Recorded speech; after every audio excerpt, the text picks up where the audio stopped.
महाविकास आघाडीचे उमेदवार प्रशांत जगताप यांच्या सभेत शरद पवार यांनी जोरदार फटकेबाजी केली। एक शब्द चुकला म्हणून प्रचारात बॅकफूट गेलेल्या अजित पवारांच्या कार्यकर्त्यांकडून साहेबांनी आशीर्वाद दिल्याचे फेक नेरेटिव्ह सेट करत सोशल मीडियावर धुमाकूळ घातला। शब्द चुकला असेल पण वस्तादाचे राजकारण चुकणार नाही। गद्दारीला थारा न देता निष्ठावंत शिलेदार प्रशांत जगताप यांच्या पाठीशी हडपसरची जनता राहणार आणि फेक राजकारणाला धडा शिकवणार असे राजकीय जाणकार बोलत आहेत। शरद पवारांच्या सभेत दिलीपआबा तुपे, कुमार तुपे यांचा प्रवेश प्रशांत जगताप यांच्या विजयाची नांदी मानली जात आहे। राष्ट्रवादी काँग्रेस फुटली, अजित पवार भाजप सोबत गेले अशा अडचणीच्या काळात प्रशांत जगताप यांनी पुणे शहरात शरद पवारांची साथ देत एकाकी किल्ला लढवला। या निष्ठावंत कार्यकर्त्याला न्याय देत शरद पवारांनी हडपसर विधानसभेचे उमेदवारी दिली। प्रशांत जगताप यांच्या प्रचारार्थ माळवाडी विठ्ठल तुपे नाट्यगृहासमोर जंगी सभा झाली। या सभेत उत्स्फूर्तपणे हजारो नागरिक सहभागी झाले होते। दिलीपआबा तुपे, प्रवीण तुपे, योगेश ससाने, समीर तुपे यांनी हडपसरच्या समस्या मांडून विद्यमान आमदारांचे वाभाडे काढले।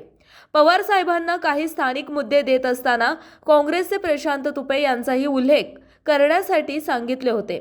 या घाई गडबडीत शरद पवार यांनी प्रशांत तुपे यांना निवडून द्या असा चुकून उल्लेख केला आणि त्याचेच व्हिडिओ फोटो पोस्ट करत अजित पवार गटाच्या आमदारांच्या कार्यकर्त्यांनी फेक नेरेटिव्ह सेट करण्याचा प्रयत्न केला।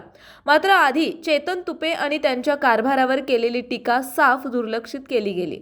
शरद पवारांचे आशीर्वाद असल्याशिवाय निवडून येता येत नाही हे विरोधकांनी अधोरेखित केले। त्यामुळे हडपसरमधून प्रशांत जगताप यांचा विजय निश्चित झाल्याची भावना नागरिकांनी व्यक्त केली।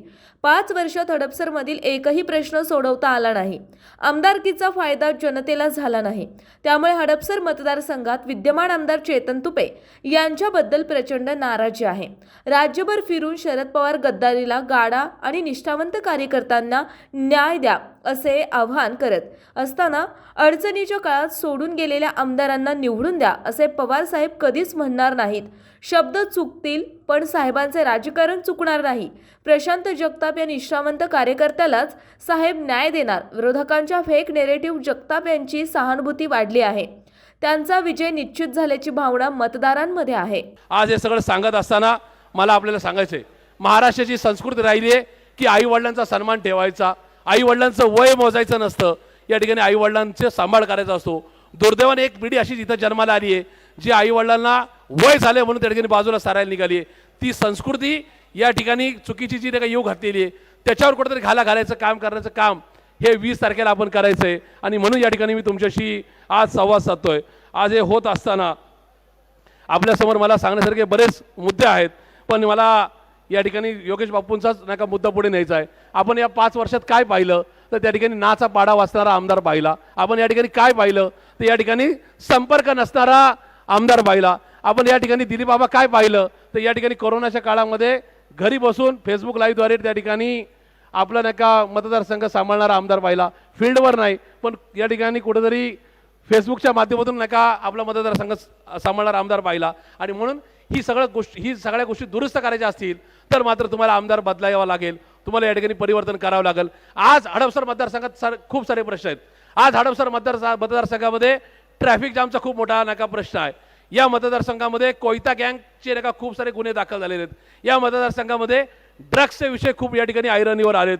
या मतदारसंघामध्ये कचरा प्रकल्पांनी थैमान घातलाय। मगरपट्टा सिटीपासून रामटेकडी वैदवाडीच्या परिसरातले सय्यद नगरमधले मोहम्मदवाडी आणि ससाने नगर काळे बोराटे नगरमधली मंडळी या कचऱ्याच्या त्रासाला कंटाळलेली आहे आणि या सगळ्या गोष्टीला कारणीभूत आहेत तर आमदार। आणि म्हणून या आमदाराला घरी बसवण्याचं काम आपण करायचंय। पाणी टंचाईचं जे आव्हान सांगितलं ती गोष्ट खरी आहे की सकाळी 3 वाजता पाणी येतं, 2 तास पाणी येतं आणि त्या ठिकाणी परत पाण्यासाठी कधी कधी 2-2 दिवस चक्रा मारावं लागतात। पण हे होत असताना याच माळवाडीतल्या लोकांनी, याच हडपसर मतदारसंघातल्या लोकांनी ज्यांना नगरसेवक केलं, ज्यांना आमदार केलं, ज्यांच्या घरी खासदारकी दिली त्यांना मागच्या 52 वर्षामध्ये पाण्याचा प्रश्न सोडवता आला नाही। मग या ठिकाणी मांजरी असेल, केशवनगर असेल, मुंडवा असेल किंवा कात्रज, कोंडवा, बुद्रुक, कोंडवा, खुर्द मधल्या नागरिकांनी विचार करायचा आहे ज्यांच्या घरात नगरसेवक पद आणि आमदार आणि खासदारकी असताना ज्यांना स्वतःच्या घरापासून 500 मीटरच्या अंतरावरचा पाणी प्रश्न सोडवता आला नाही त्यांच्याकडे पुन्हा 5 वर्षाची सत्ता द्यायची का याचा निर्णय घेण्याची या ठिकाणी वेळ आलेली आहे। आणि तुम्ही तो निर्णयाचा वेळ घेताल ही सुद्धा मला तुम्हाला विनंती करायची। मला तुपे परिवाराला आणि हडपसर मधल्या बांधवांना एक विनंती करायची। थोडं आपण गावकी भावकीच्या या सगळ्या विषयातून बाहेर पडलं पाहिजे. कारण की प्रत्येक वेळेस महानगरपालिकेची आमदारकीची निवडणूक आली की त्या ठिकाणी एखाद्या माणसाच्या डोळ्यात अश्रू येतात, सगळ्या मिटिंगा बोलवल्या जातात की तुम्ही या ठिकाणी आज माझ्यासाठी उभं राहा. आणि प्रत्यक्ष ज्यावेळेस पुढची महानगरपालिकेची निवडणूक आबा येईल त्यावेळेस माननीय समीर अण्णा तुपे असतील, मान्य दिलीप बाबा तुपे असतील, मान्य प्रशांत मामा तुपे असतील, मान्य दिलीपजी शंकर तुपे असतील, या मंडळींना त्या ठिकाणी बरीच नावं आहेत ज्यांची नाव कुमार तुपे असतील, यांना सांगितलं जातं की आता तुमचा विचार होणार नाही. त्याच्यामुळं आता हे समजून घेण्याची गरज आहे की मनी ऑर्डर फक्त एकाच घरात येते, जप्ती मात्र सगळ्यांच्या घरात जाती. त्याच्यामुळे मनी ऑर्डरवाल्याला सांगा की आता इथून पुढे जप्ती चालणार नाही. त्याच्यामुळे या सगळ्या गोष्टीतून बाहेर पडावं लागेल. या मतदारसंघाचा अभ्यास नसणाऱ्यांना मला सांगायचं आहे की या मतदारसंघाची आजची हा जिल्ह्यातला सगळ्यात मोठा मतदारसंख्येचा नका मतदारसंघ आहे. आज या मतदारसंघाची मतदारसंख्या 6,28,990 आहे. आणि तरी असताना या मतदारसंघामध्ये तब्बल 54% मतदार हा या ठिकाणी मायग्रेट आहे, म्हणजे तो राज्यातल्या वेगवेगळ्या जिल्ह्यातून आलेला आहे, त्याचबरोबर देशातल्या सगळ्या राज्यामधून आलेला आहे. आणि तरीसुद्धा या ठिकाणी घरचा आणि बाहेरचा वाद लावला जातोय. आणि त्याच्यामुळे माझी सगळ्यांना विनंती आहे, जे इथं बसलेले नागरिक आहेत, जे हडपसर मतदारसंघातले आहेत, जे नगर जिल्ह्यातून आलेत, जे या ठिकाणी जळगावमधून आलेत, जे या ठिकाणी कुठेतरी नाही का उस्मानाबादवरून अर्थात धाराशिववरून आलेत, मराठवाड्यातून आलेत, कोकणातून आलेत, विदर्भातून आलेत, जे शिक्षणाच्या निमित्ताने आले, नोकरीच्या निमित्ताने आले, व्यवसायाच्या निमित्ताने आलेत, त्यांना सांगा की या ठिकाणी बाबांनो तुम्हाला या ठिकाणी कुठेतरी गृहीत धरलं जाते, तुम्हाला तुमची जात, तुमचं गाव या ठिकाणी विचारलं जाते, तुम्हाला या ठिकाणी सांगितलं जातं की तुम्ही या ठिकाणी पोट भरायला आलेला आहात, तुम्ही फक्त इथं नोकरीसाठी आलेला आहेत, त्याच्यामुळे तुम्हाला इथं नगरसेवकाचा अधिकार नाही, आमदार होण्याचा अधिकार नाही. अशाला